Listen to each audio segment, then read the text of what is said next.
Allez, correction de l'EI de Java à CPI 2022-2023. Donc comme d'habitude, vous avez le sujet sous les yeux. Et donc moi, je saute directement à la mise en place du projet. Donc on me demande de créer un nouveau projet qui s'appelle examen nom prénom. Donc je m'appelle Romain Marie. Alors, je vais mettre prénom, donc Romain Marie. Alors, le tout en majuscule, je respecte, je suis l'énoncé. Je clique sur Finish. Et lorsqu'on me demande le module info.java, je ne le mets pas. Si jamais vous l'avez, vous le supprimez, bien sûr. Et puis ensuite, on me demande de créer un point d'entrée dans mon projet. Donc je crée une classe. On me demande de l'appeler examen main et de faire un point d'entrée. Donc je coche la première. Et j'ai fini la première partie. Me voilà avec mon programme prêt à s'exécuter. Pour être sûr que tout va bien, je fais un petit system out en mettant un petit message que j'exécute. Et je vérifie que mon message s'affiche. Je suis donc configuré. On en arrive à la partie 2, donc qui s'appelle la classe passager. On me demande d'ajouter à mon projet une classe passager. Je me le fais. Et de mettre dedans... Alors, un passager est représenté par son nom. Je pense à mettre le private. Par son numéro de place. On va mettre ça, voilà, plus place. Et par son âge. Bon, c'est évidemment des entiers pour le numéro de place et l'âge, on va pas mettre des nombres flottants. Et on supposera qu'un train a 100 places numérotées de 1 à 100, donc ça on garde ça dans un coin de notre tête au moment du constructeur.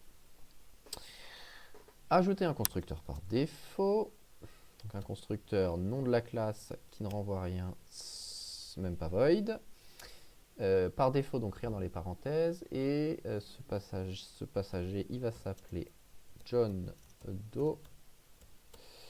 Son âge c'est 25 et sa place c'est 1. On continue.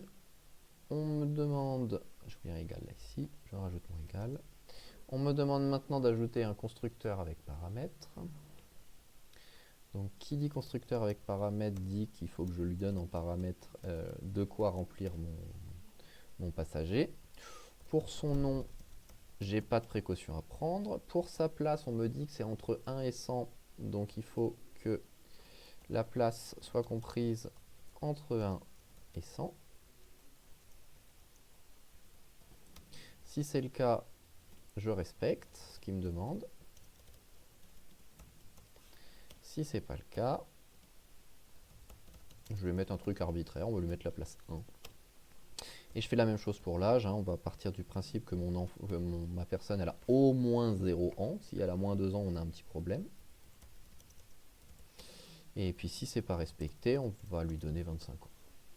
C'est un choix arbitraire. Ajouter une méthode prix-place qui détermine le prix de la place d'un passager en fonction de son âge. Pour les enfants de moins de 5 ans, c'est gratuit, donc ce sera 0. Pour les personnes entre 20 et 60 ans, le billet coûte 20 euros. Pardon, pour les moins de 20 ans et les plus de 60 ans, ça coûte 20 euros. Et pour tous les autres, c'est 40 euros. Bon, et bien, donc c'est une méthode qui va me renvoyer un entier. Pourquoi? Parce que ça va me renvoyer le prix de la place. Je respecte le nom de la méthode. De quoi elle a besoin pour fonctionner? De rien, puisqu'elle s'appuie sur l'âge de la personne, du passager que je suis en train de regarder. Et puis là, c'est tout simplement une succession de if. If l'âge du passager, alors on va mettre le this pour que vous soyez au clair dans votre tête, est plus petit que 5. Donc là, on me dit moins de 5 ans, donc je mets plus petit strict. Dans ce cas-là, je vais renvoyer 0. Sinon, si mon âge, il est plus petit que 20 ou plus grand que 60, eh bien dans ce cas, je vais renvoyer 20. Et dans tous les autres cas, je vais renvoyer 40. Ajouter une méthode string to string présentant le passager au format nom, âge, numéro de place, prix. Donc on me demande son nom.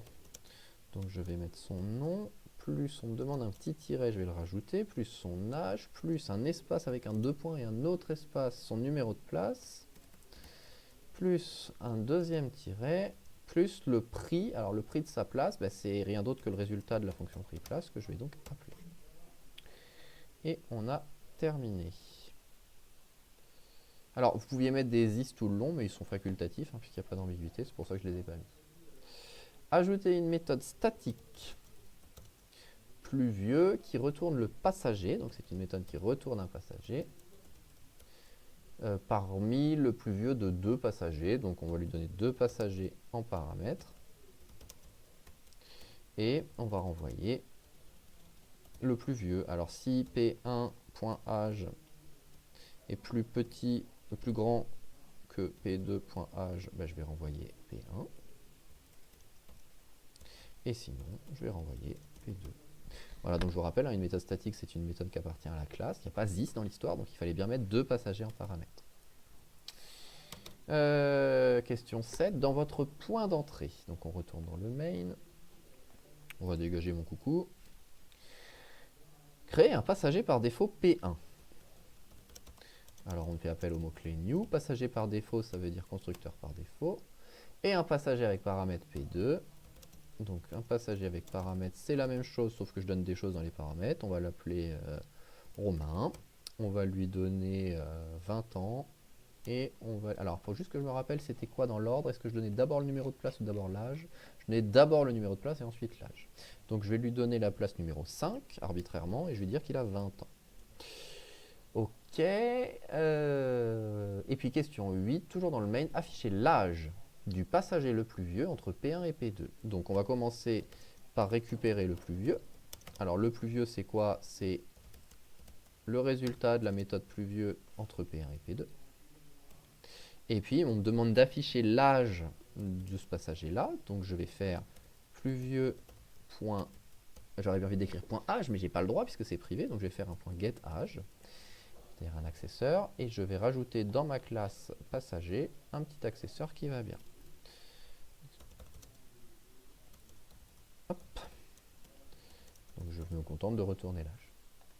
Et on a fini normalement la classe passager. Alors ça fait combien de temps que la vidéo tourne?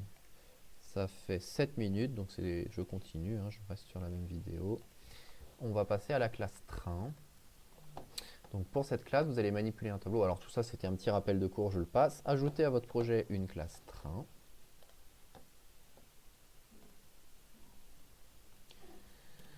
Dans laquelle on met une ville de départ. On va l'appeler ville A. Une ville d'arrivée, ville B.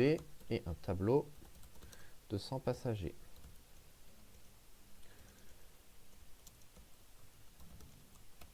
Voilà. Ajouter un constructeur avec paramètres permettant de créer un train sans passagers, mais avec un itinéraire. Ah, si j'ai pas besoin de mettre des passagers dedans, j'ai pas besoin de le donner en paramètres. Donc je construis mon constructeur en donnant la ville de départ, on va l'appeler départ, et la ville d'arrivée. Et puis on va simplement dire que VA égale départ, et que VB égale arrivée. On est très content, on continue. Je vous rappelle, hein, j'ai pas besoin de continuer puisque j'ai déjà fait le new passager au-dessus, donc j'ai pas besoin de m'occuper du tableau. Ajouter une méthode, ajouter passager.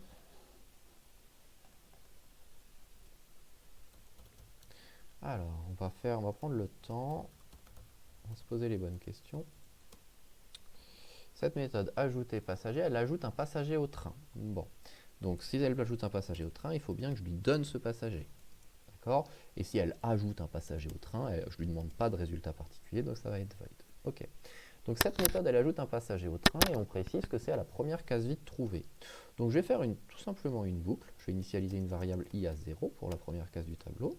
Et tant que tab de i est différent de nul, c'est-à-dire tant qu'il y a quelqu'un à la case, eh bien je vais faire i++. D'accord? Je vais sortir de là lorsque j'arrive à une case vide, ce qui veut dire que la case i est vide, et je vais simplement dire qu'elle est égale à p. Tout simplement.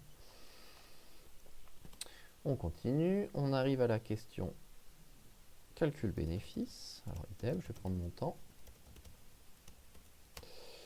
Qui calcule l'argent généré par ce train. Alors, on supposera que chaque passager a 10% de chance d'être un fraudeur, c'est-à-dire que malgré la somme prévue pour son billet, il n'a en fait rien payé. Bon, bah, c'est une méthode qui va me renvoyer le bénéfice, donc ça va renvoyer un nombre entier. Et c'est une méthode qui a besoin de rien, puisqu'elle se base sur les passagers et qu'elle les a déjà. Donc on va se faire une petite variable résultat, qu'on va initialiser à 0. À la fin de cette fonction, on va renvoyer cette valeur-là. Et qu'est-ce que je vais faire? Je vais simplement parcourir mon tableau de passagers. Donc on va mettre 100 puisqu'on a 100 passagers. Et pour chacun d'entre eux, je vais commencer par regarder si la case est remplie, donc si elle est différente de nulle. Et si elle est remplie, je vais ajouter à mon résultat eh bien, le prix du billet de mon passager. Donc je vais demander à mon passager de me donner le prix de sa place. Et à la fin, j'ai gagné. Alors, il me reste un tout petit truc à faire, c'est tirer un nombre aléatoire et, et faire en sorte qu'il y ait 10% de chance qu'en fait, il ne paye rien. Donc pour ça, je vais faire un mat.random ici. Et ce mat.random, je vais regarder, est-ce qu'il est plus grand que 0,1?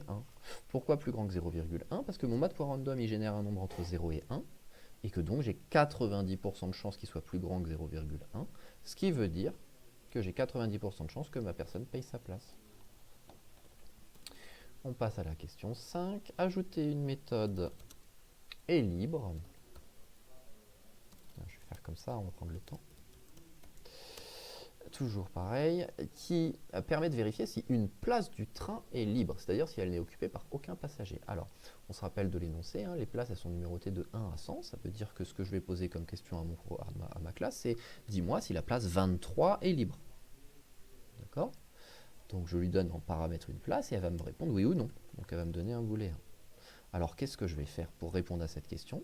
Il faut que je parcours mon tableau de passagers et que pour chacun d'entre eux, je vérifie si la place est égale à la place au numéro de place de ce passager. D'accord? Donc je vais faire une boucle.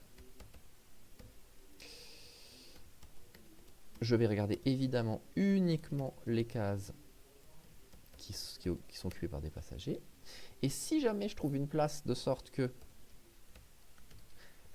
Si je trouve un passager de sorte que sa place soit égale à la place, ben ça veut dire que non, c'est pas libre. D'accord?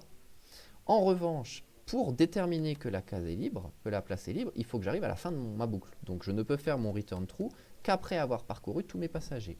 Et vous voyez, j'ai une petite erreur qui est le getPlace, puisque tout simplement, je n'ai pas fait mon accesseur de place ici. Donc je vais faire un public in getPlace, return place. Vous voyez, je vais presque plus vite à écrire ma fonction qu'à utiliser le refactor. Alors, sauf que c'est pas bool, c'est boolean. Et on est tout à fait satisfait. On continue. Ajouter, alors sachant qu'un train a exactement 100 places, ajouter une méthode réaffectation qui affecte une nouvelle place libre à un passager. Alors on y va. On va se faire une méthode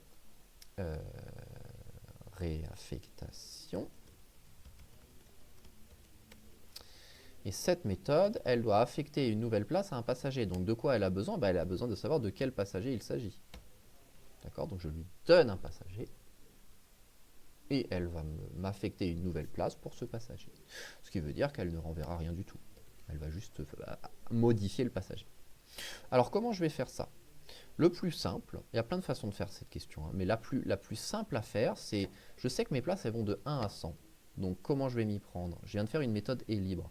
Je vais poser la question à ma méthode est libre, est-ce que la place 1 est libre? Si elle est libre, je vais l'affecter à mon passage P, sinon je vais regarder la place 2, et ainsi de suite.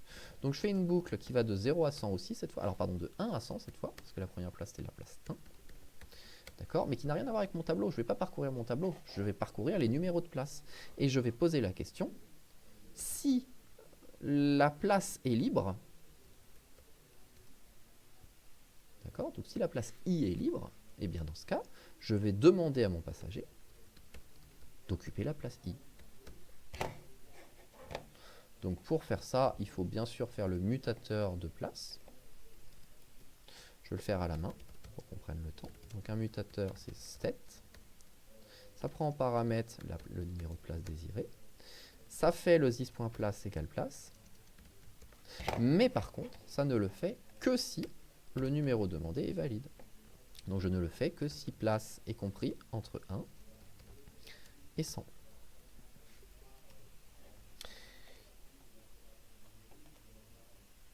Et c'est tout. ajouter qui affecte une nouvelle place libre, un passager. Alors vous auriez aussi pu interpréter la question en prenant le numéro de la place en paramètre, hein, auquel cas il aurait simplement suffi de vérifier si la place demandée est libre. Si elle est libre, vous faites l'affectation, sinon vous faites rien, ça m'aurait suffi. Mais bon, ça c'était tel que j'avais pensé la question et ça devrait bien se passer. Ajouter une méthode sur Booking. Alors celle-là c'était un peu la question... la question costaud, qui retourne la liste des places occupées par au moins 2 passagers du train. Donc ça veut dire que ça va renvoyer un tableau d'entier. D'accord. Ça n'a besoin de rien puisque ça agit sur le tableau, enfin sur les passagers du train. Et donc le but du jeu, c'est de parcourir tous les passagers ou toutes les places, on va voir comment on s'y prend, et puis pour identifier celles qui sont surbookées, c'est-à-dire que 2 personnes partagent. D'accord. Alors il y a 2 façons de voir les choses. La première façon, je vais vous le faire à l'oral, la première façon, c'est de parcourir tous les passagers et de vérifier s'il y en a 2 qui ont les mêmes places, et de faire ça pour toutes les places. L'autre solution, c'est celle que je vous propose de suivre, c'est de parcourir toutes les places et de regarder, et de compter combien il y a de passagers qui l'ont, cette place. Donc pour faire ça, je vais me faire un petit tableau de comptage. Vous allez comprendre très rapidement. Je le fais de 100 cases. D'ailleurs, je n'ai pas besoin, je vais le faire que de 99 cases, parce que je vais que de 1 à 100. D'accord. Et pour chaque case, donc non, du coup, vu que je peux avoir la... Attendez, c'est 1 à 100 inclus ou 1 à 100 exclus? Je regarde mon énoncé. Tac, tac, tac. J'arrive pas à retrouver où c'est marqué. Ah, exactement 100 places. Donc si ça va exactement 100 places, donc ici je vais jusqu'à égal, hein, et ici je vais jusqu'à égal aussi. Et donc j'ai besoin de mes 100 cases de tableau. D'accord. Donc je parcours la case 1. La place 1, bah, qu'est-ce que je vais faire? Je vais compter pour cette case tous les passagers qui l'ont. Donc je vais faire une boucle qui parcourt tous les passagers. D'accord. Donc j'ai 100 passagers max, donc je parcours de 0 à 99. Et si le passager J, sa place est égale à I, c'est-à-dire à la place que je suis en train de regarder, eh bien je vais incrémenter mon tableau de comptage de une case. Alors par contre, je vais faire I-1 parce que c'est la place 1, donc c'est la case 0. Alors évidemment, c'est la dernière question, donc c'est un peu costaud. Hein, d'accord. Et une fois que j'ai fait ça, une fois que j'ai parcouru toutes mes places, là, quand j'arrive ici, mon tableau comptage, il compte combien j'ai de places qui sont occupées au moins 2 fois. C'est toutes les cases qui valent au moins 2. D'accord. Donc pour savoir combien de cases à mon tableau de résultats, je vais créer une variable compteur que j'initialise à 0. Je vais parcourir mon tableau comptage. D'accord. Et si comptage de i, il est au moins égal à 2, ben j'incrémente mon compteur. Je vais faire un tout petit peu de mise en forme pour que ce soit joli. Et ici, je me retrouve à l'étape où je peux dire que mon tableau de résultats, il a CPT cases. D'accord. Il me reste à faire un dernier truc, c'est à remplir ces cases avec les indices du tableau de comptage qui ont au moins 2 cases. Donc il me reste à faire une dernière boucle qui va de 0 jusqu'à CPT, exclu. J'ai 2 façons de le voir. Je ne vais pas le faire comme ça. Je vais le faire...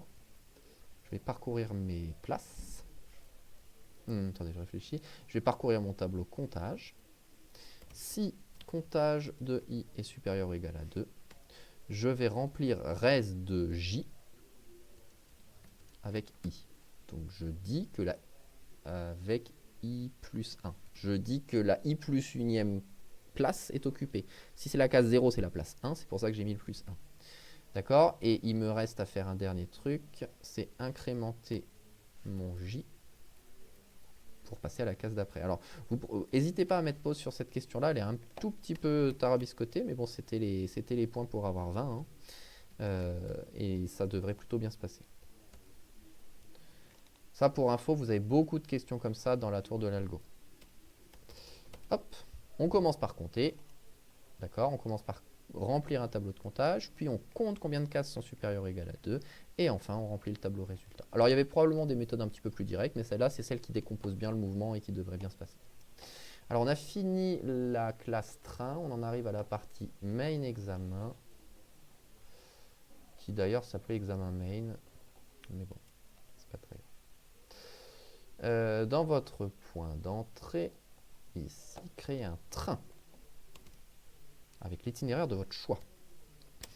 On va l'appeler T, c'est un nouveau train qui prend en paramètre un itinéraire. On va aller à Paris, tiens. Hop. Ajoutez-y 5 passagers de votre choix, dont au moins 2 ayant la même place. Et ben écoutez, on va être... j'allais dire on va être feignant, mais allez, non, on va pas être feignant. On va faire P3, qui est un nouveau passager qui s'appelle A, qui a la place 12 et qui a 25 ans. On va faire P4 et P5 qui s'appellent respectivement B et C, qui sont à la place 12 aussi, tiens, on va les embêter, et qui ont 43 ans. Et puis, on va mettre un petit R ici pour que tout le monde soit content. Et lui, il a 64 ans, 65 ans. Comme ça, on va parcourir un petit peu de tout. Il faut que je les ajoute à mon train. Donc il faut que je demande gentiment à mon train d'ajouter chacun des passagers. Donc on va ajouter P1. Et puis on va faire pareil pour P2, P3, P4 et P5.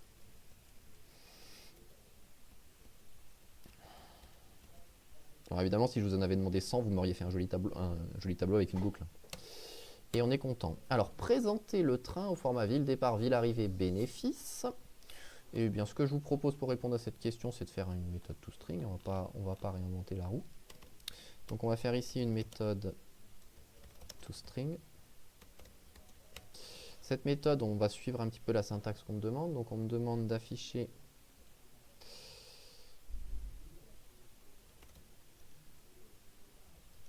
alors, ville départ, donc VA plus un tiret plus ville d'arrivée.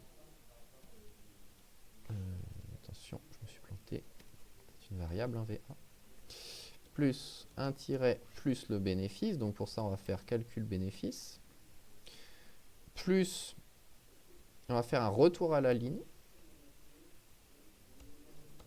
Alors si vous ne saviez pas comment faire le retour à la ligne, alors regardez, on va même le faire comme si on ne savait pas le faire. On s'arrête là. On va return ça. On va dire que notre train, quand il se présente, il présente ça. D'accord? Ça me suffit. Ça doit être pas... Ça doit être VB, je suppose. Voilà. On va dire qu'on s'arrête là. Et on me demande d'afficher au format d'abord première ligne, c'est ce que je viens de faire, et ensuite détail du passager 1, détail du passager 2, et ainsi de suite. Ouais.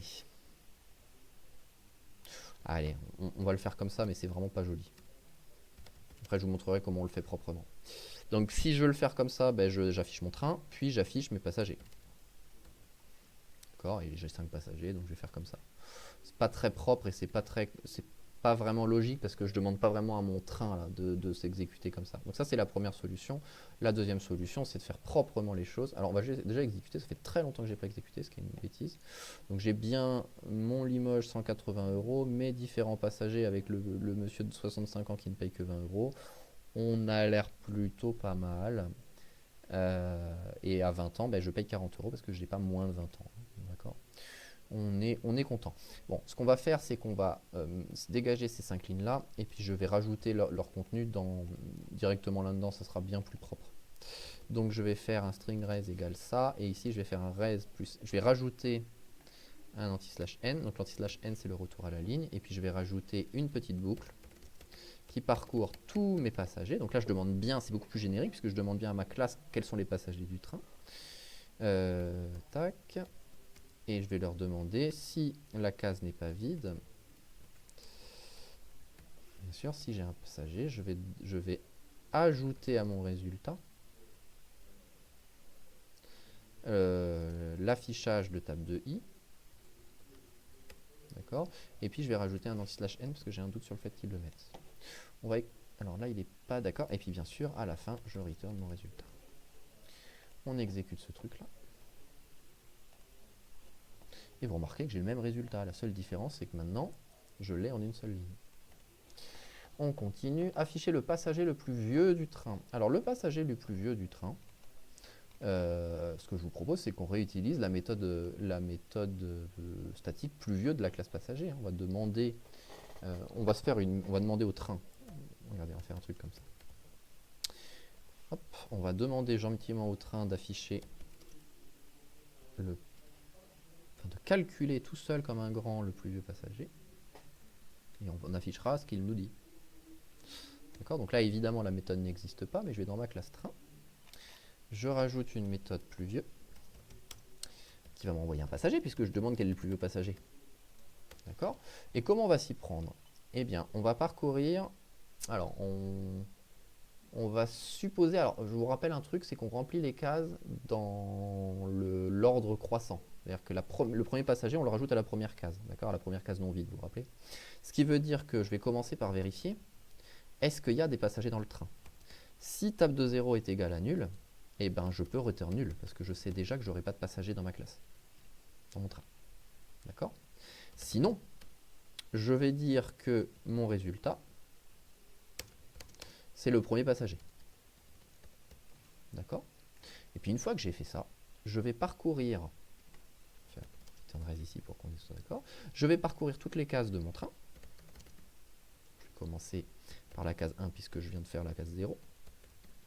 Et je vais me poser la question, est-ce que le plus vieux c'est table de 0 ou c'est le nouveau? Donc si passager.pluvieux entre table de 0 et table de i est égal à table de i, ça veut dire qu'en fait, table de i, il est plus vieux que table de 0. Donc ça veut dire que... Attendez, je fais une bêtise. C'est pas table de 0, c'est res. D'accord? Res, ce sera mon plus vieux. Ça veut dire que mon nouveau res, c'est table de i. Et une fois que j'ai fait ça pour ma boucle, hein, c'est la même chose que quand on calcule le min ou le max. La seule différence, c'est que cette fois, on le fait à travers l'exécution d'une méthode. Mais tout va bien, hein. D'accord? Je demande à chaque fois, est-ce que le passager i est plus vieux que mon meilleur?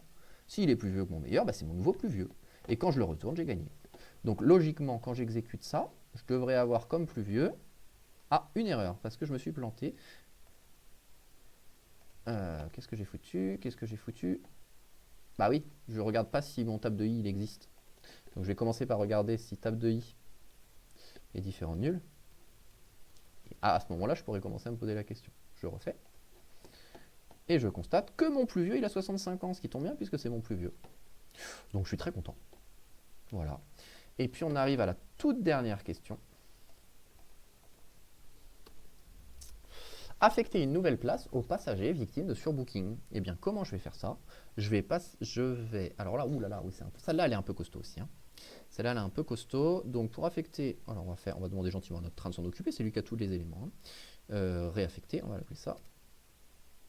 Hop. Je vais donc créer dans ma classe train une méthode réaffectée.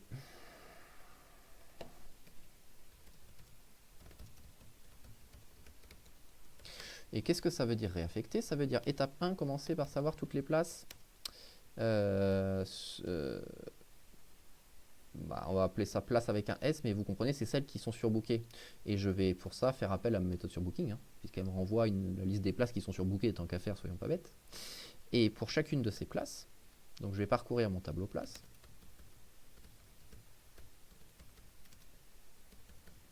Pour chacune de mes places, je dois trouver tous les passagers qui ont cette place.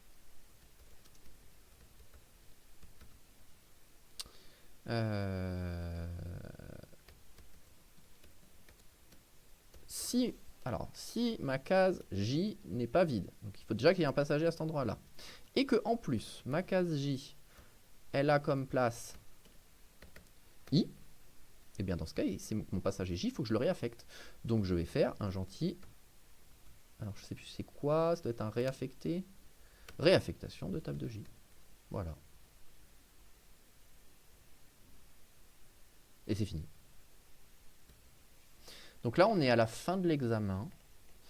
Alors, pour résumer, les questions 7 de la partie 3 et 5 de la partie 4, c'était un peu costaud. Tout le reste, j'estime que c'est plutôt abordable. Prenez bien le temps de parcourir ce corrigé et puis on en rediscutera ensemble si vous le souhaitez. Alors, comment j'arrête ça? Comme ça.